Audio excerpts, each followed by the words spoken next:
close my eyes, it might change how real this feels.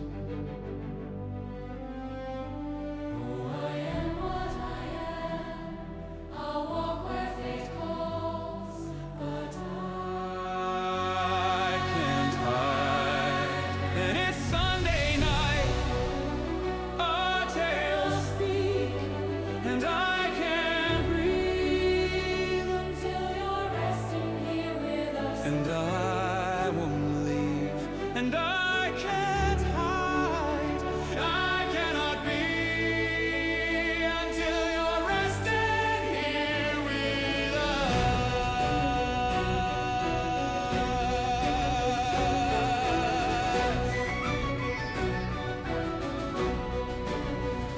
Don't wanna call my friends, they'd pull me from this waking dream.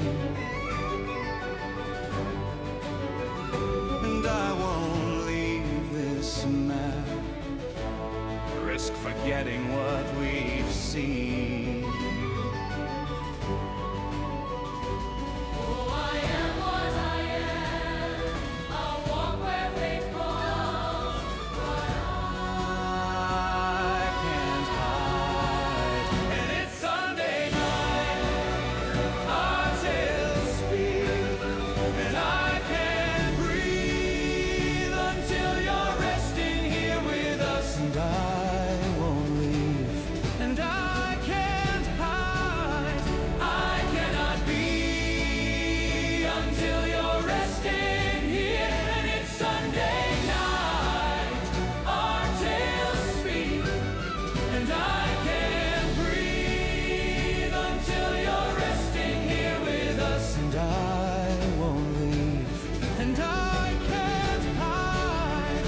I cannot be until you're resting here with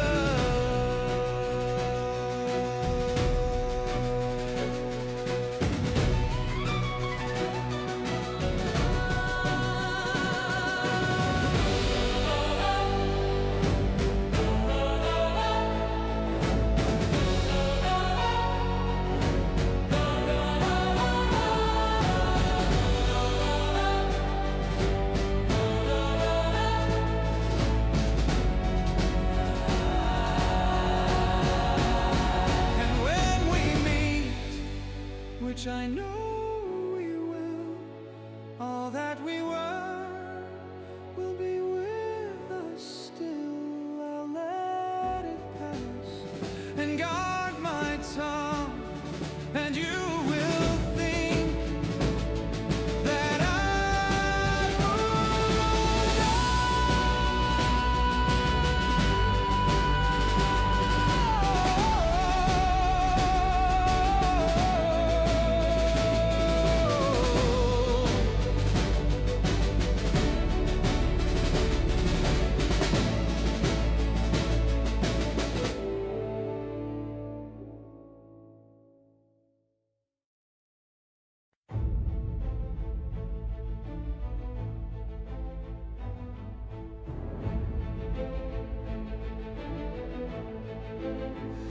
I didn't hear you land across the stars or Arden's fields,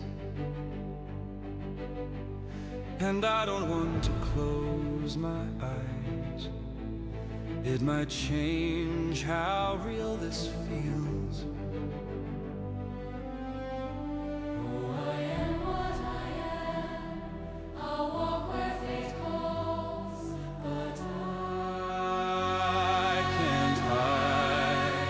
And it's Sunday night, our tales speak, and I can't breathe until you're resting here with us. and I won't leave, and I can't hide.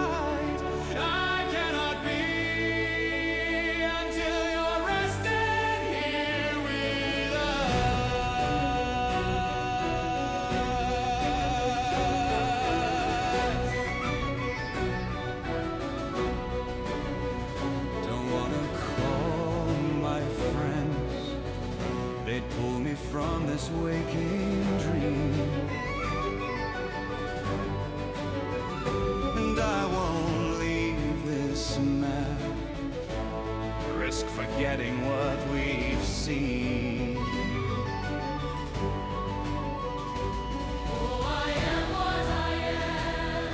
I'll walk where fate calls, but I can't hide. And it's Sunday night, our tales speak, and I can't breathe until you're resting here with us. And I won't leave, and I can't hide. I cannot be until you're resting here. And it's Sunday night, our tales speak, and I can't breathe until you're resting here with us. And I won't leave, and I can't hide. I cannot be until you're resting here with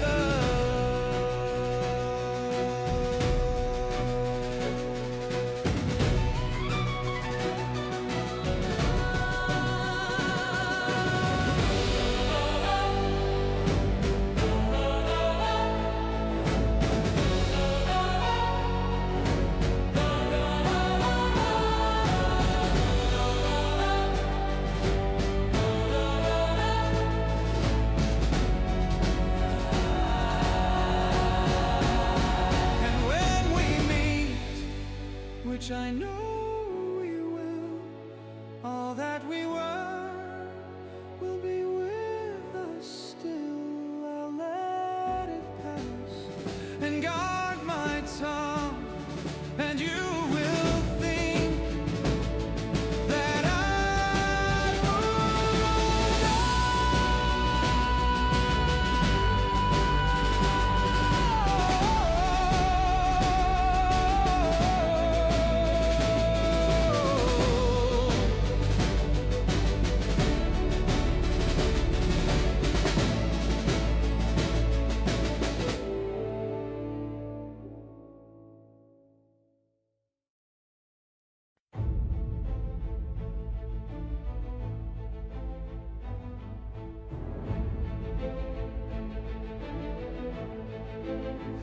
I didn't hear you land across the stars or Arden's fields,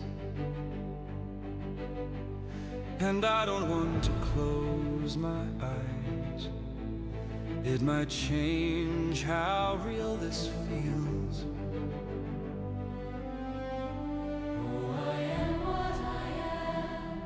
I'll walk where fate calls, but I can't hide. And it's Sunday night, our tales speak, and I can't breathe, until you're resting here with us. and I won't leave, and I can't hide. I cannot be until you're resting here with us.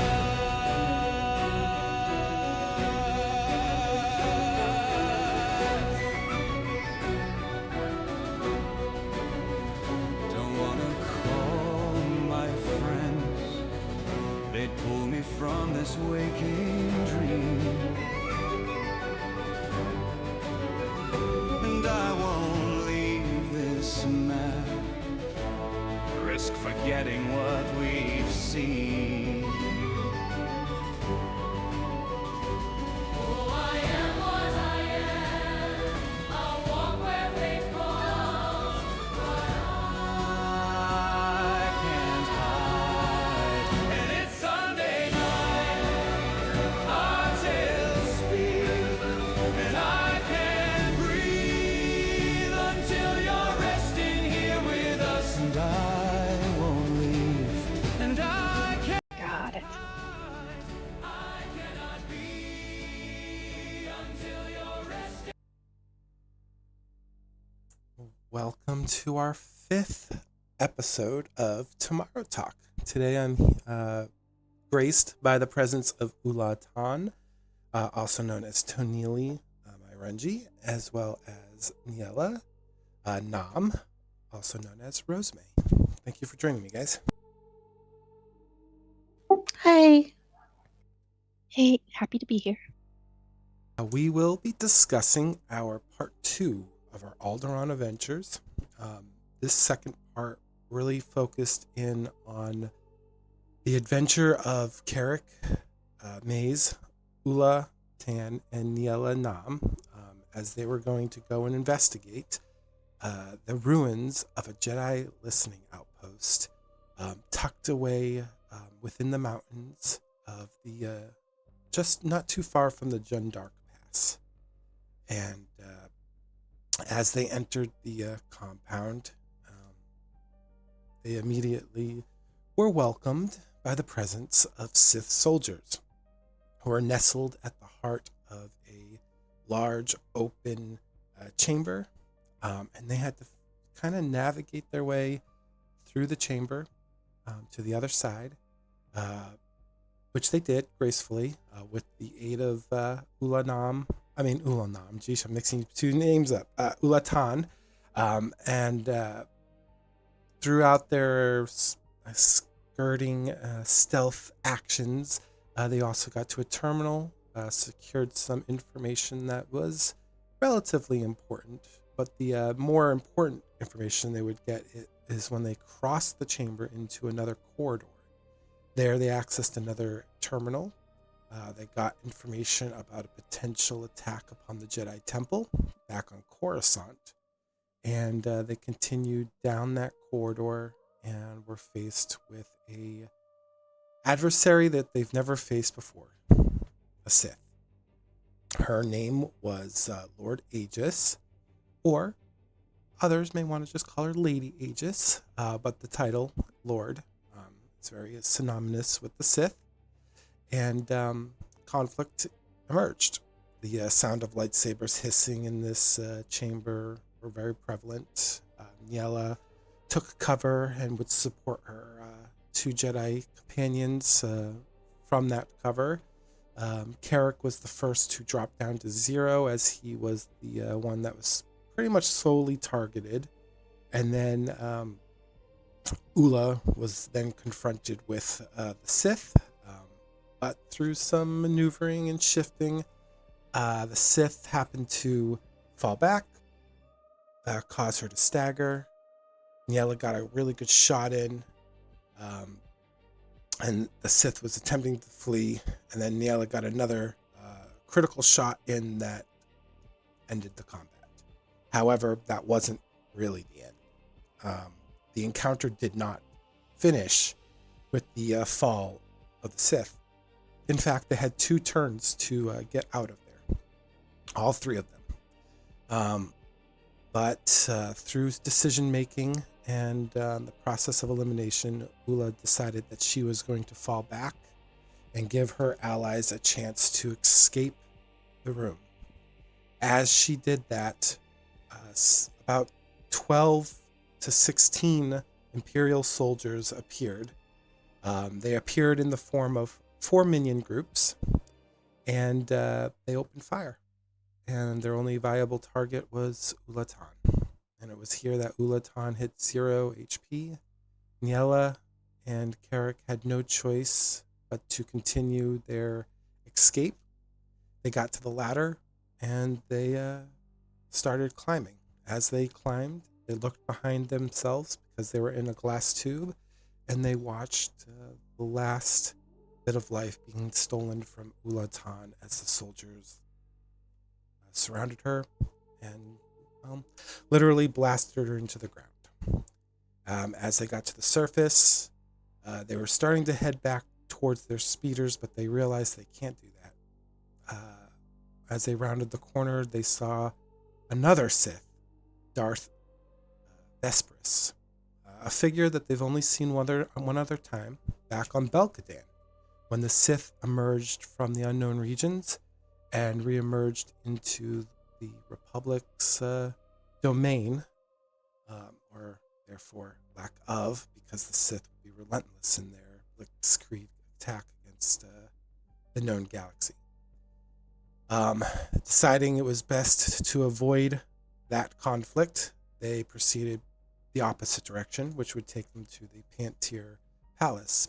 Thankfully, HX was able to pick up a small distress signal that Ni-Ella had activated that was given to her by Suseel Kesvir.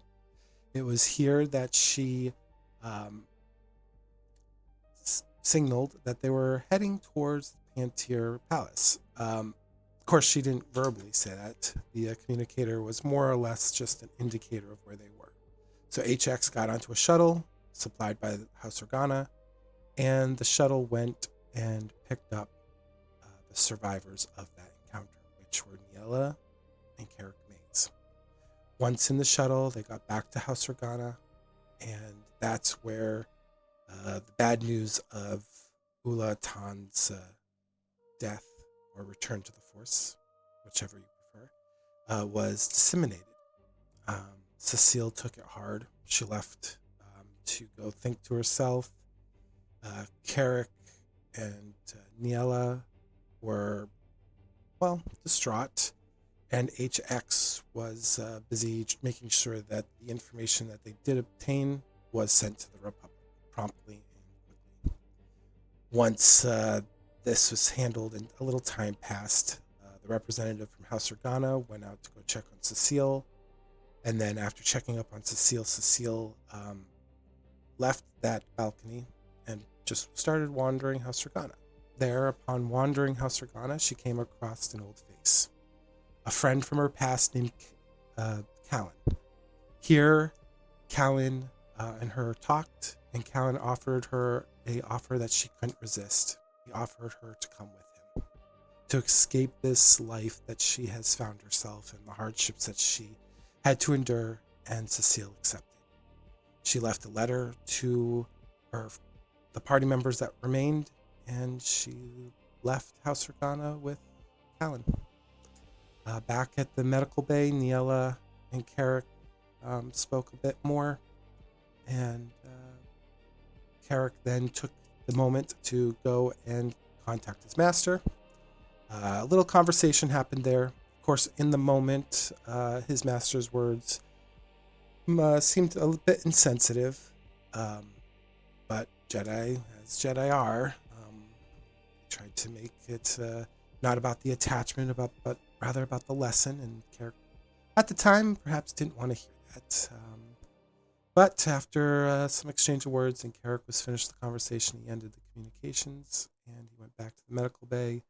Again, a little more dialogue happened, and they were informed that they would be holding a funeral for Oola Tann in a few days. And that's where we left the session. We'll be returning back to that scene in about 2 days in the future. So with all that said, all that summarized of the events that happened, I actually have a lot of questions for Ni-Ella and Oola, who are present today, since they were part of that pretty sad and emotional scene. When you guys got to the Jedi ruins of the old listening outpost, and you saw that first chamber with all those soldiers and scientists in it, can you tell me, as a player, what was going on in your heads about what potential dangers were laid before you, and whether or not you already had that apprehension of, like, okay, this isn't good? Definite apprehension. As soon as we got there, just the things that we could see were bad. And if we were discovered, it would have been very difficult for us to make it out, and we wouldn't have achieved anything if we were found in that first chamber. We wouldn't have anything to take back with us other than the knowledge that there's something here that we didn't know about. So yeah, going into that chamber was very concerning. It was nerve-wracking because it was obvious that we were sent there or it felt like it was obvious that we were sent there under a ruse, that somebody knew something was there, but they didn't inform us as well. Excuse me. And to get through there, like Ni-Ella said, that was going to be a crucial part of what was going on. And that was, quite nerve-wracking. Yeah, I mean, obviously the mission objectives, they didn't know whether or not there was going to be a presence there. They knew something was going on there. They just didn't know who was in there. So I 100% can see on a character perspective, it's like, how could you not know that there is this presence here? This is like our enemy. But they didn't. And that was part of the investigation. The other part of the investigation was acquiring data.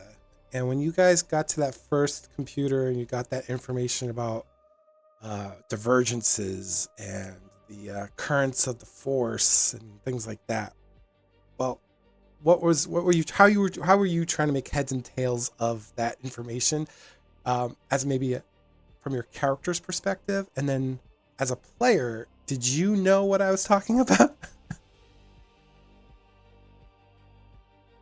So, the initial data is from Ni-Ella's perspective.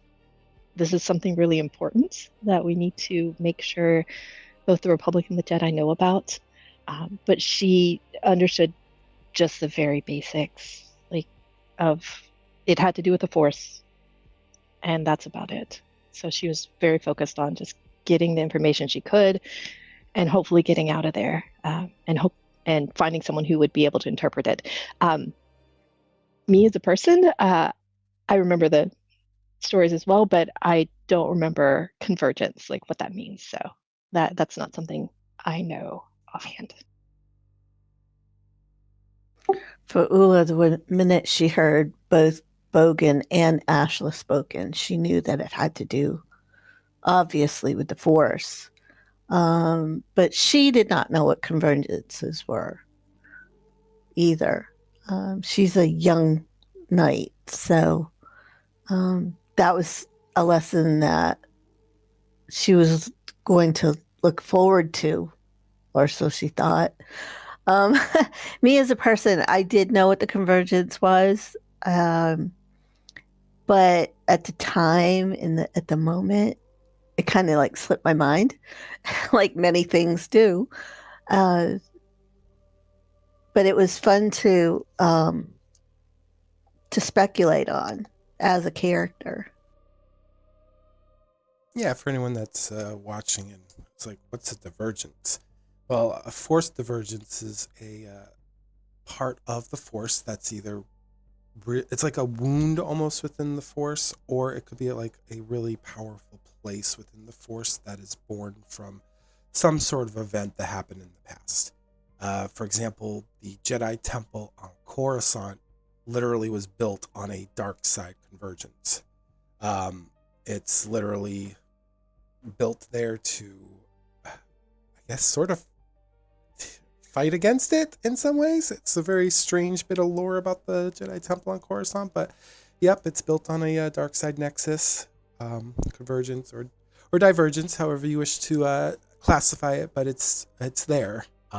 So amongst all that light, at the heart of it is darkness. So I think that's a little poetic on that. But you also get to learn about force wounds and stuff if you ever played Knights of the Old Republic and whatnot, and those can create really powerful moments within the force that kind of linger there, and that's what this listening outpost was trying to discern, whether or not there was such a thing on Alderaan. Once they got this information,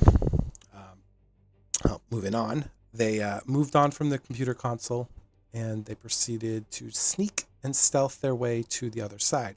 Once you guys got into the other corridor and you kind of heard the silence, what was going on in your character's head?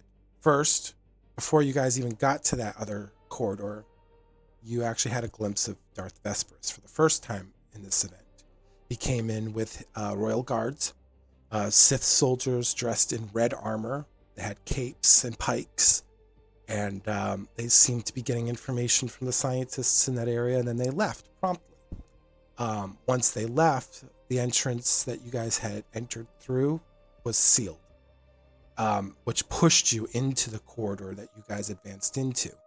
So with that kind of like reminding of what happened in that moment, what was going on in your character's head as you guys had to advance forward? You had no choice but to advance forward.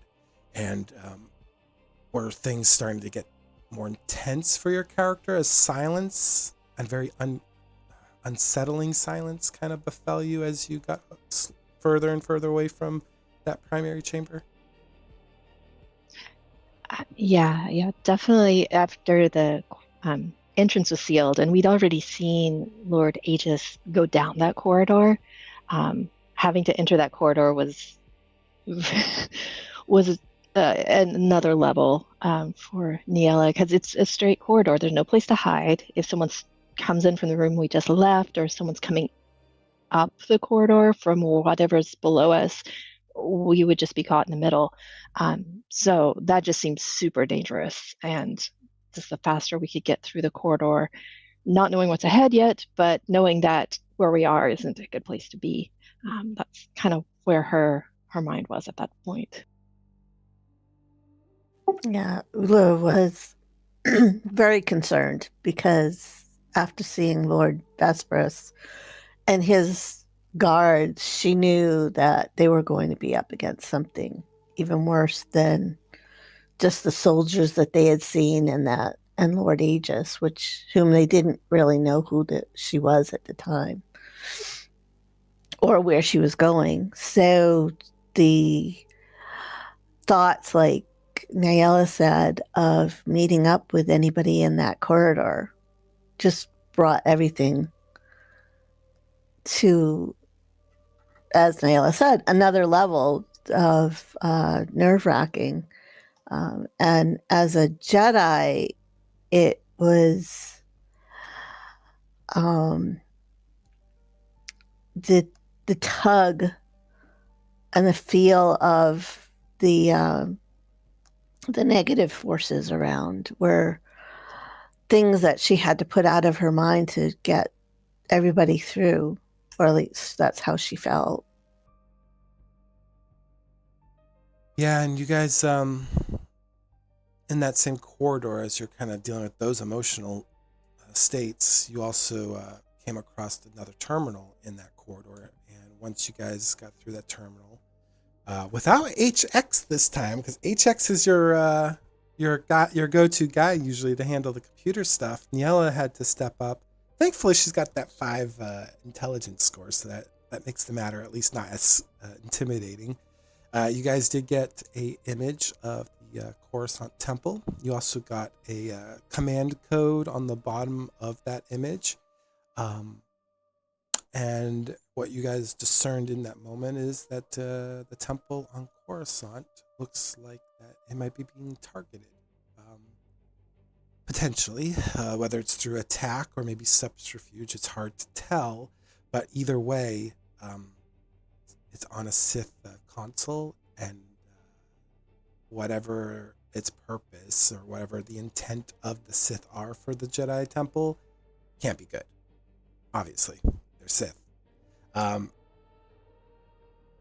For you, Oola, since you call the home, you called the Jedi Temple home, was there anything that made your character pause for a moment, or was that like, oh well, this is just par for the course? No, she paused slightly, but she didn't really have that much time to contemplate what that could have all meant. It was Ni-Ella that really saw the console. But it doesn't mean that there weren't worries for a moment or concern, just that she saw that there was the temple, so it was obvious something was going to be going on. What, again, beyond her comprehension.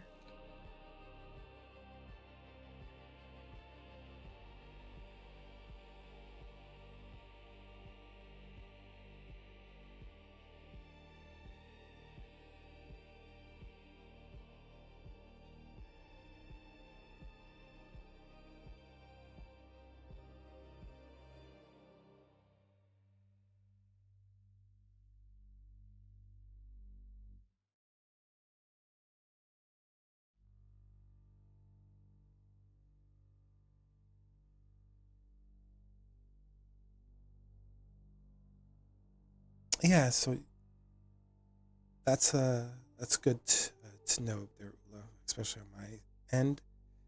As you guys kind of advance forward to that last chamber too, you guys finally confronted uh, Lady Aegis, and it was the final chamber of the ruins. You guys were surrounded by like old machinery.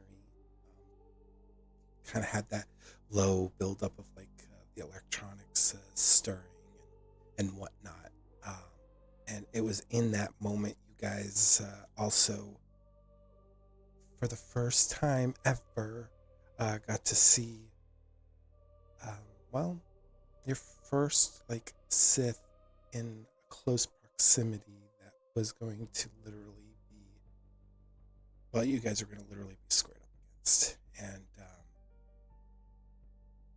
obviously that's very intimidating, right? Uh, so with that, let me just do this real quick. I apologize. So this music started to play at that moment when you guys were seeing that, and as we were describing, um, you guys coming face to face with this Sith. Well, I'll just give the description real quick so that way you guys can replay that moment in your minds. You saw her eyes open.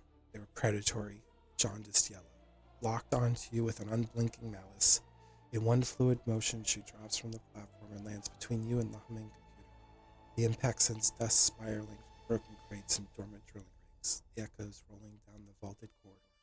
For a heartbeat, everything hangs taut and breathless. Then a hiss tears through the silence as a crimson blade snaps into being, spinning with distorted metallic crackle that throws hard red light across her features and wraps around the air.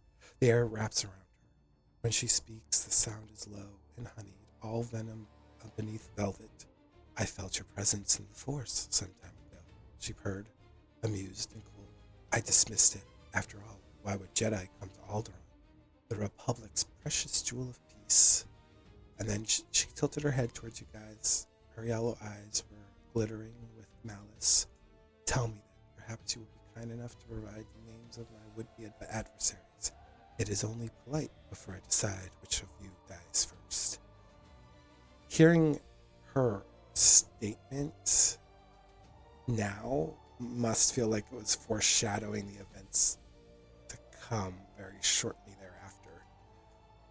What was going on in each of your heads as players and characters as you confronted Lady Aegis?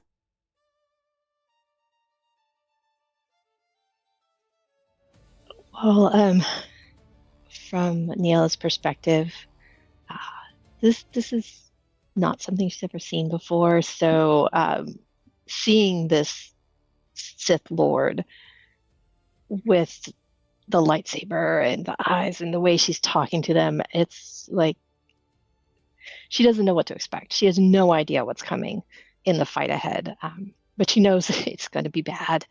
And she's immediately trying to figure out, how do we get out of this, or how do we get through this?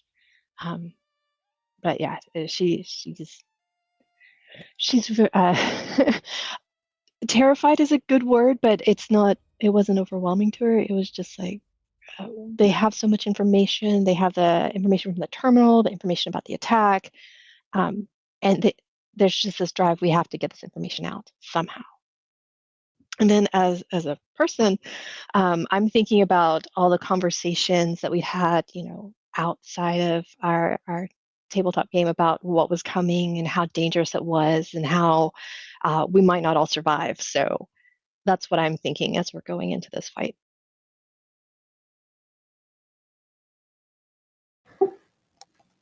That's cool. It's very similar to what Oola was going through as well. It's like Oola had never seen a Sith before, so she did not know exactly what she was looking at first. And then it would slowly enter her consciousness that this actually was what they called a Sith. Very humbling in a way, but at the same time, it bolstered Oola to that she knew that she was going to have to take action against one of these Sith, but she didn't know how it was going to go at all. Me as a person, like Ni-Ella, we all knew that there was going to be some tough patches in that session. So I was amped. I was ready to get into the fight and see what happened. I know it sounds weird, but it would, had she survived, it would have been probably, well, it would have been monumental to her, because not only is finding out about the Sith being in existence fairly new, to actually see one was, would be monumental for her. Yeah, and well, I mean, for you, Ni-Ella, you're the only non-trained force sensitive. I'm using those words very specifically. You're the only non-trained force sensitive in this situation, and you're about to behold something for the first time: Jedi using their lightsabers against another lightsaber user. Like, what does that feel like for a non-Jedi to see that firsthand? So thus far, Ni-Ella had only seen Carek and Oola Jedi when they'd been in situations where they had combat. So she's met other Jedi, all good as far as she knows, and she's seen from a distance some very bad Jedi. But seeing one up close, she doesn't really understand like how Jedi choose the dark side or get pulled to the dark side. So this is just a completely new experience for her to like. She hadn't really thought a lot about Darth Vesperus and the that she'd seen from a distance on Belkastan. She hadn't really thought a lot about like the vision she had where there were Sith, sorry, not Jedi battling Jedi. Now knowing that was Sith battling the Jedi, so this is very new, and she knows a little bit about what the Jedi she's fought with can do, and knows that this Sith can most likely do the same things, and she doesn't know what else. Because every time she's been with Oola and Carek, there's something that happens that she didn't know they could do. So she doesn't know what all is going to be thrown at them, and she doesn't know how to fight it. So she's just falling back on what she does know, what experience she does have, to hope that it's going to be effective and get her through this with her companions. I like how you worded that too, because she just saw them as other Jedi. She didn't see them as like separate. I like that. That was a nice touch. Thank you. So, as that battle went on, she really focused hard on Carek. Carek was probably the biggest threat. She easily identified that. Maybe his stance was a little bit better than Oola's. Maybe his posturing, but something about him said that he was combat ready. So, what was it like when you saw Carek fall down to 0 HP?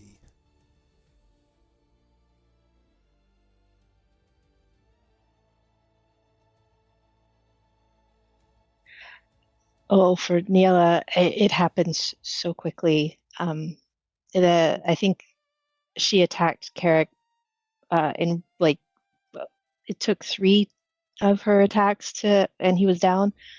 but they were severe. They were bad. She threw her lightsaber at one point, which was new. So Ni-Ella is just shocked by how quickly Carek takes on all this damage and falls. And she's just she's so worried about Oola now because she knows she's next, and somehow trying to help Carek because they have to get him back up if they're going to make it through this and get out of here. And what about you, Oola? I think Oola was more concentrated on the battle itself. She saw Ni-Ella react to Carek going down, so she didn't worry as much, but she at the same time was trying to make sure that she covered them so that they would be able to hopefully get past the Sith and get into the tube and get out.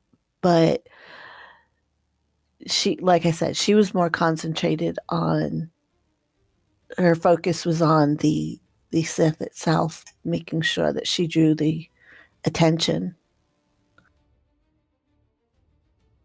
But to see Carek, Carek go down so quickly, was of deep concern to her. Because she had never been against someone that was so much stronger than the two of them put together. Yeah, I mean, this was the first event where we had a lot of dark side usage as far as our points go. You had a lot of back and forth with the light side points that you guys were using for the Destiny pool. And then you had, you had a lot of maneuvers and conditions being applied in this combat. This was the first real combat where we were doing a lot more against the players. And, but when you guys started to drive her back, Ni-Ella, how did it feel for your character to take her out?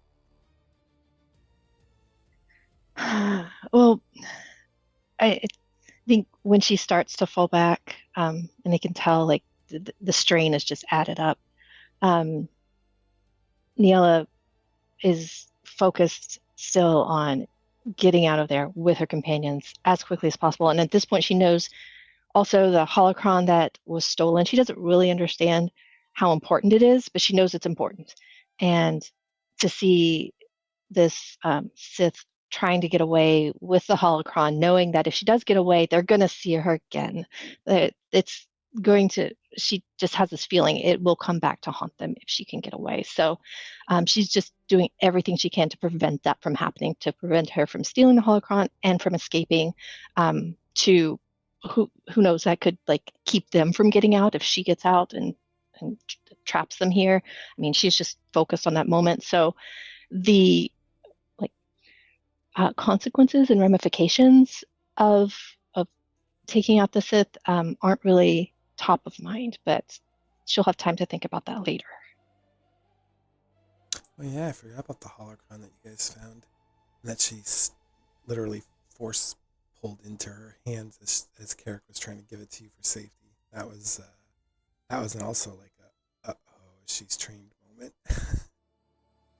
Yeah, when Carek was handing Ni-Ella that holocron at the beginning before the fight started, Ni-Ella doesn't really know what she's getting. She's just trying to take it from him because apparently he needs it. He needs it to be safe, and to have it just stolen like that was a big indication of how how powerful this Sith was in her mind. Once you guys took her out, you guys were given a choice. You had 2 actions to make each before something else approached. How did you guys come about making the decisions you made that would ultimately lead to Oola Tann returning to the Force? I just want to say, first of all, I've rethought those decisions over and over and come up with a lot of different ways we could have handled that, which is it's good to think through those things, but it also is really hard knowing the outcome we had. So at that point, Carek, he's been brought back from being unconscious, but he's still pretty injured. So Ni-Ella's really worried about him getting away and trying to help him. And that puts her and him in the situation where all the, what were they, soldiers, showed up and started firing at the two of them. So Ni-Ella and Carek ended up taking a lot of damage initially when they first arrived. And I think that happening could have gone a lot of different ways after that if Oola had made a different decision. Yeah, I'm with you. We've had a lot of time since then to talk and discover, like for me, discovering that I was mistaken about a couple things, like how much strain Carrick had left out of character, and other ways that we could have done things. But at the same time, the character, I stayed true to Ula's character. She would have, seeing that he was so injured and Ni-Ella needed to be the one that was taking care of him, that there is no way that she was going to take her moves and just get the heck out of there and leave the other two to themselves. That's not the type of person she was. And, or that I am. I just couldn't have done that. But her dropping back was not the best decision, but it was the decision she made to try to at least get the two of them out with just the two moves that we had. And that was the other thing, is that we only had those two moves, and not understanding the strain she had, but also the strain that Carek was under. This I just miscalculated a few things. I think Ni-Ella made a very good point in the beginning. It's like, it's those what ifs after the fact, because in the moment you're making snap decisions because things are moving. But afterwards, when the dust settles and you have time to think, I think it's a lot of like, oh, if we did this or if we did that. But in the moment, you acted the way your characters would act, and that's probably more natural than having like the time to think out of character what to do. I think you guys reacted the way you would have reacted instinctually. So I think that scene went pretty well. The scene was still heartbreaking. It was very difficult. Yeah, especially when there was that one more roll that they had her do with the D100 to see if her ultimate fate. And she rolled below 50, and the two survivors had to watch Oola literally just get decimated into the ground with blaster bolts. That was sad. Yeah, that was definitely, and also traumatic. But I think when Oola stepped in front of Ni-Ella and Carek, Ni-Ella knew that it's very likely Ni-Ella would not have survived another round of being attacked if she was still in range, and if Oola hadn't taken that damage instead. Like, it's in her mind, Ni-Ella knows that Oola saved her life.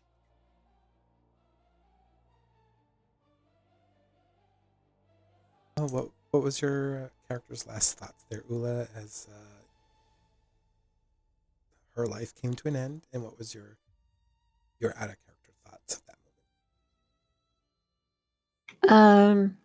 I don't think she had enough time to really think at the last moment, because they all opened fired on her, and they all got it. If one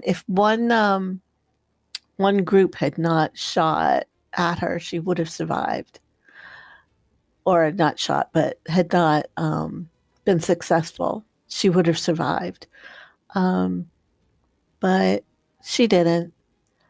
And her biggest thought probably would have been that she just hoped that the other two got away. And I hope that she could at least have maybe not seen it, but have felt it before she perished. What was the other part of the question? Because it's still very emotional. Well, what was going on in your head out of character? Out of character, it was, well, maybe I shouldn't have done that, but oh well. We knew it was going to be a tough day. We just didn't realize how tough. But if I was to do it again, I probably would do the same thing at the, like you said, in the heat of the moment. I was acting as my character would have, not as I would have calculatingly. Yeah, that was tough even for me. I was like, I think I've described it to you guys a few times that I was like the person watching a horror movie, and I'd be like, "Don't go in that room! Don't go in that room!" I was kind of like doing that to you guys, and I was like, "Oh God, use those destiny points, use the light side heart! Oh my God!" I was so panicked.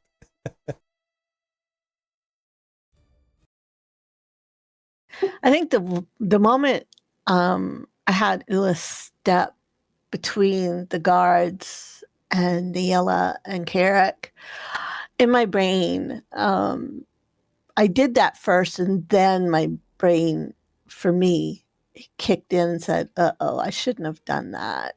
But like I said, Oola would have. That's the type of person Oola was. She was a protector.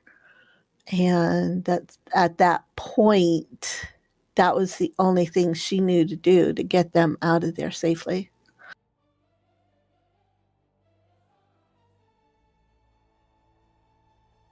Well, once you guys got out, and we already went through the summary of like meeting Darth Vespers briefly, not literally meeting him, but you saw him, and you ran the other way, and you got back to House Organa. Um,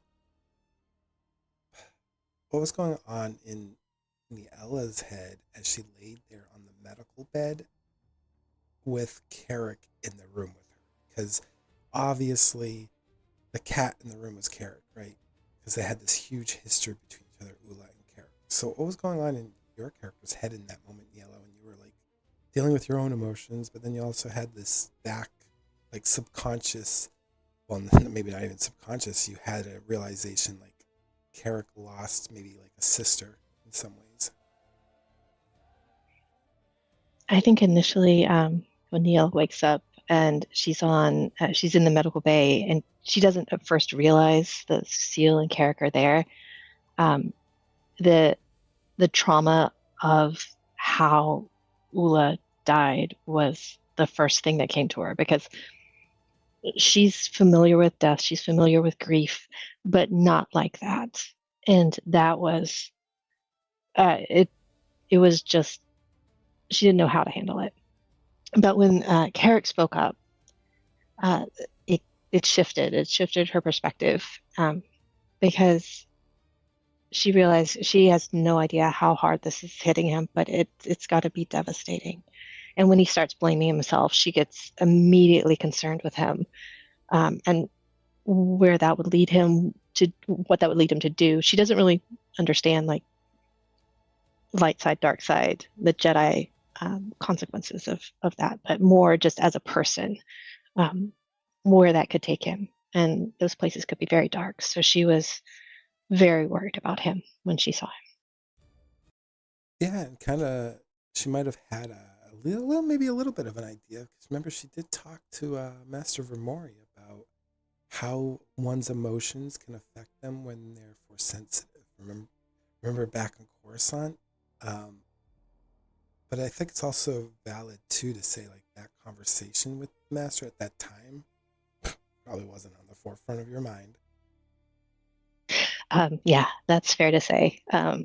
If she didn't have her own um, traumatic thoughts competing with the with assessing Carrick, she might have been able to look at him more clinically and realize that information may apply to him in this moment, but it wasn't something that she was able to bring into that conversation. There was just too much going on in her mind and in her heart for her to think logically and rationally about things. Yeah, Oola, what was it like hearing other people talk about your character now as a past tense?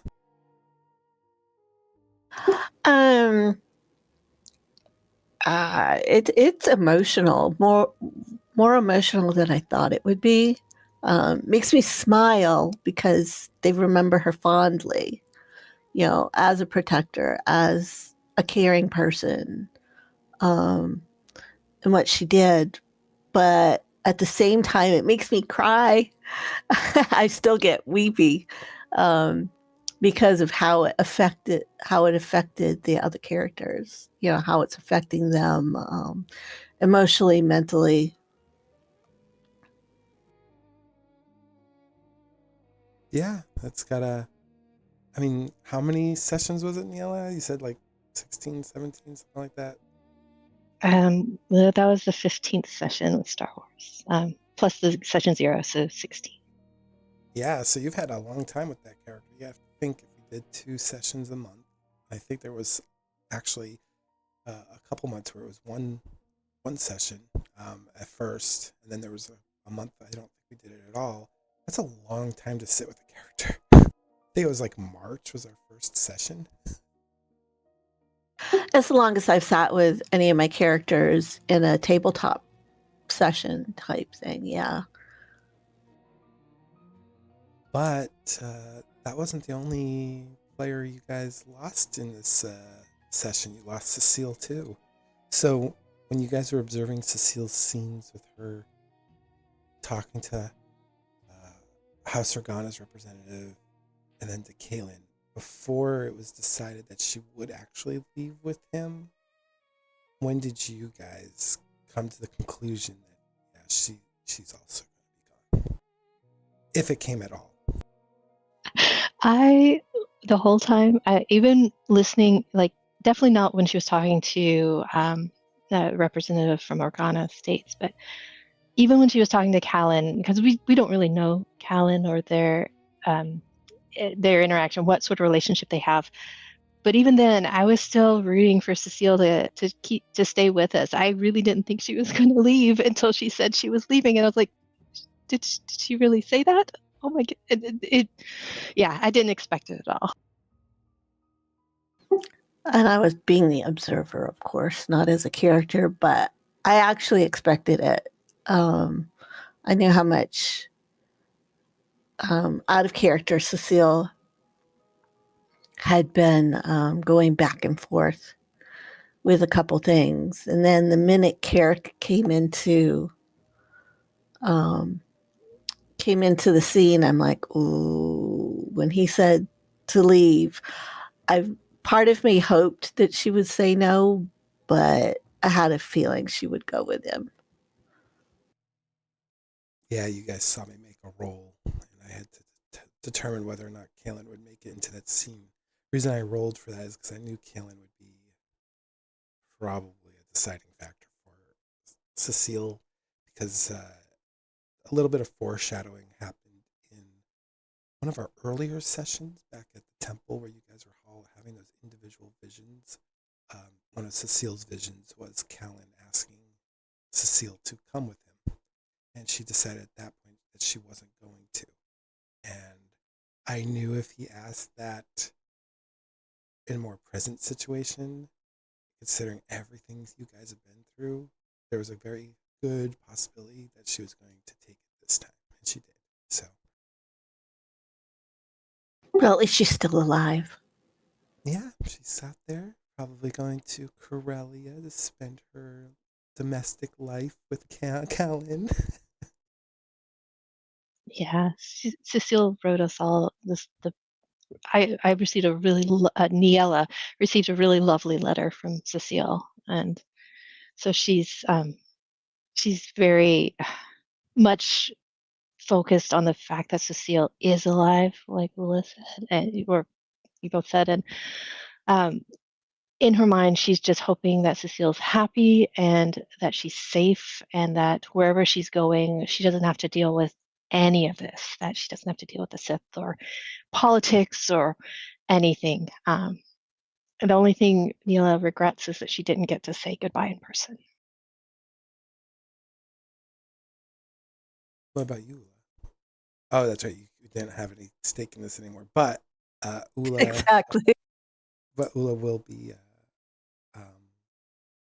making a new character, and so will Suseel, and we'll introduce them at our next Star Wars Edge of the Empire pen and paper, which won't happen for about 3 weeks now because we're taking tomorrow off, for the holidays, and then next weekend we have our second official session of Daggerheart, so that'll be fun. That's going to have a whole new look, that stream too, because of all got a lot of custom art being poured into it. We've got a lot of animations, so that stream will look a lot different. We're hoping to do the same for our Edge of Empires because that one deserves it equally. But that one's going to look really sharp. But we'll have 2 new characters for Star Wars, and they're going to be introduced in that next session, not immediately. We've all, we've decided that we're going to give Ni-Ella, Carek, and HX a moment to grieve the fallen Oola Tann, along with the Jedi that do visit Alderaan to do this ceremony. And yeah, we'll go from there. Any last thoughts about the event that you guys want to share that we had in Star Wars last weekend?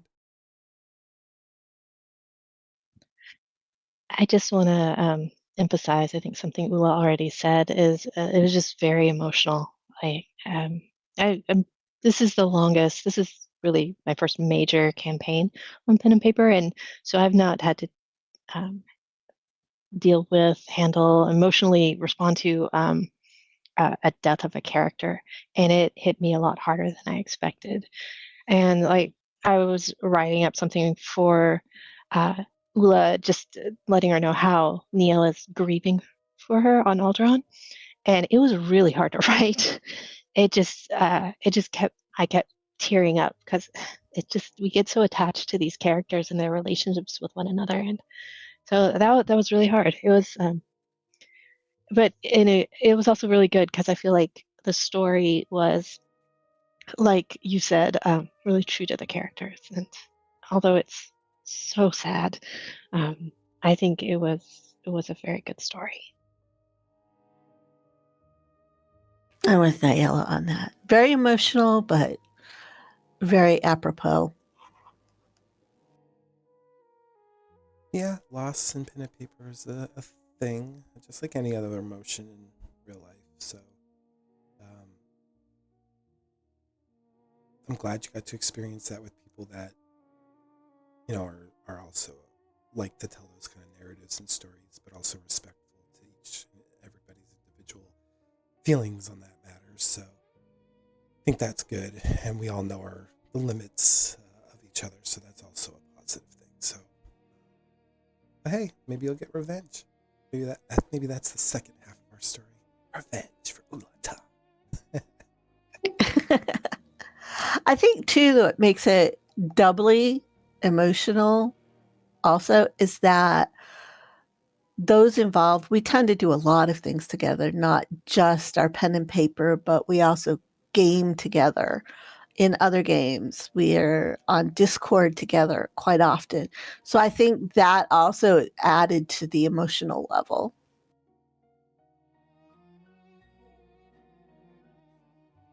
Yeah, I agree. Because we haven't just had these sessions with Star Wars and these characters. We also talk a lot about them, and and knowing how much it's affected me, I can only imagine how it's affecting others, especially Oola. So yeah, that's very very good point. Well, I'm glad this is your guys' first real pen and paper experience. I'm actually thankful for you guys too, because there's a lot of rules in these pen and paper systems, and sometimes I forget them, or sometimes we don't even know what the rules are, but we keep pressing forward with the session, and then later on we discuss what the actual rule was, and we fix that going forward.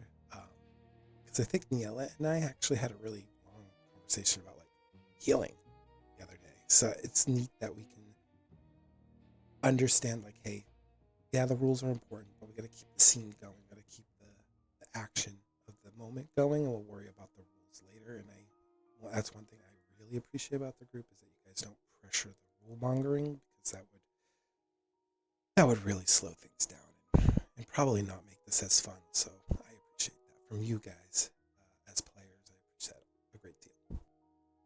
I don't know about anybody else, but I'm in it for the role play more than the more than the rules. So for me, it makes it added extra fun that we don't get bogged down, like you said, with the rules.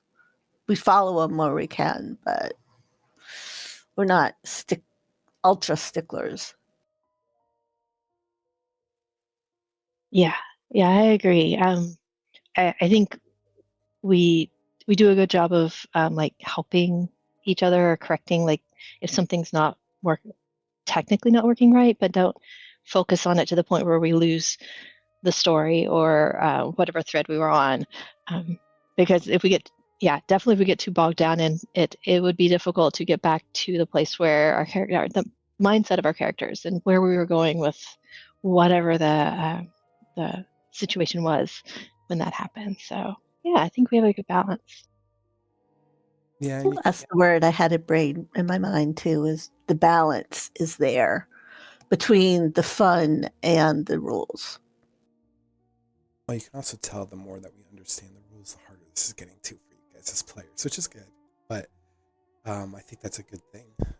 And I don't penalize you guys too if I forgot a rule and you guys remind me afterwards. I'm like, well, that's on me. You guys got away with it, I guess, this time. But next time, I'll remember.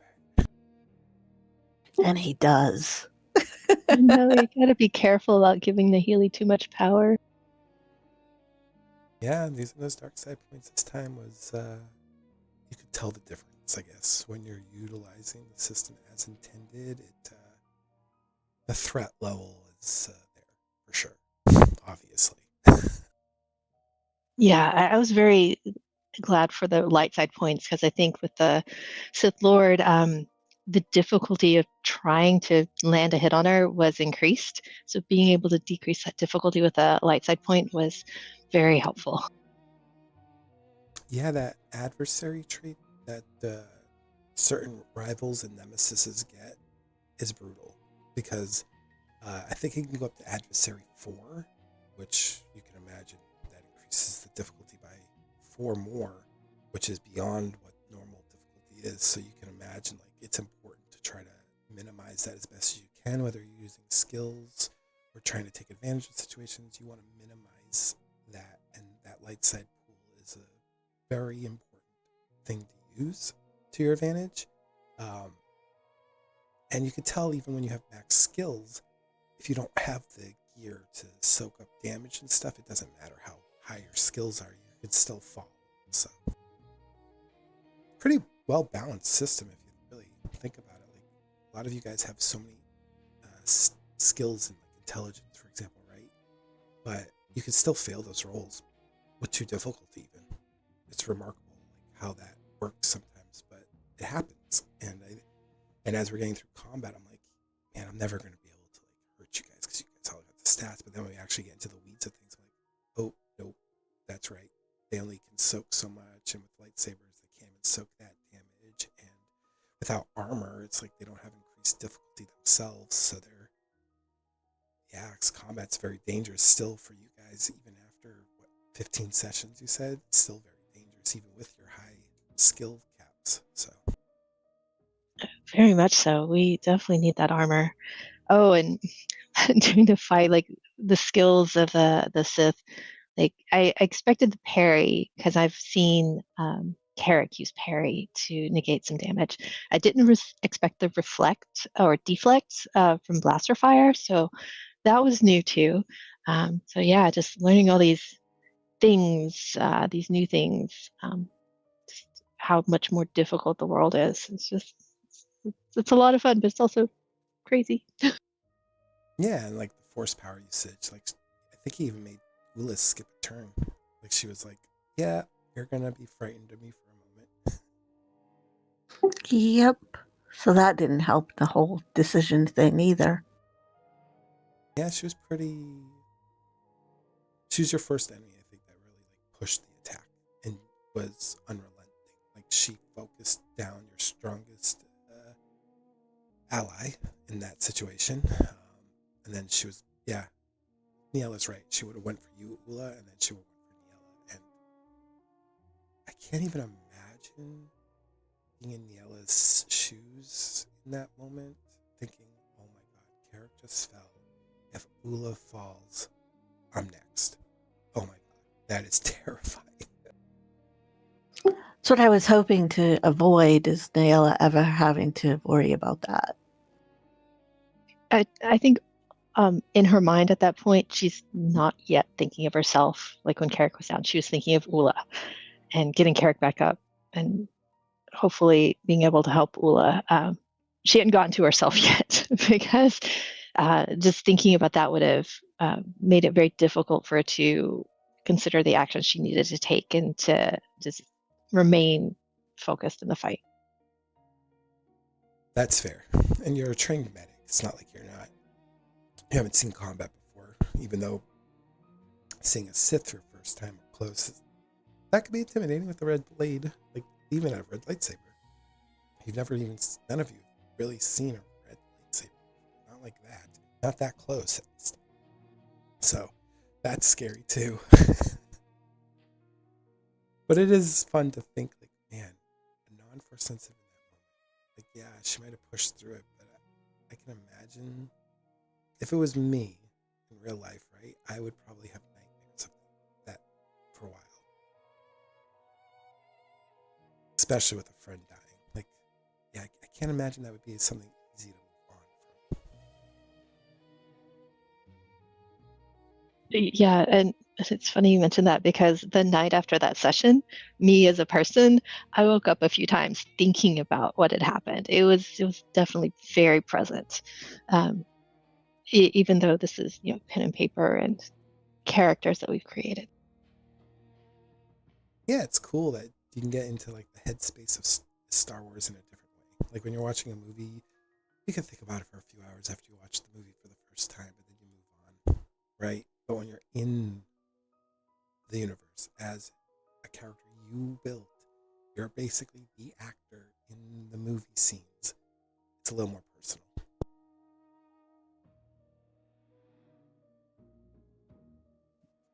Yeah, definitely. The funny part is it wasn't even the Sith that killed Oola. It was. I don't know if I would have been if it would have been easier if she had died to the Sith, or because there were 12 to 16 soldiers shooting her. Yeah, what you Yeah, guys? Go ahead, Neil. I was going to say we were almost there. The exit was just right there. We were so close.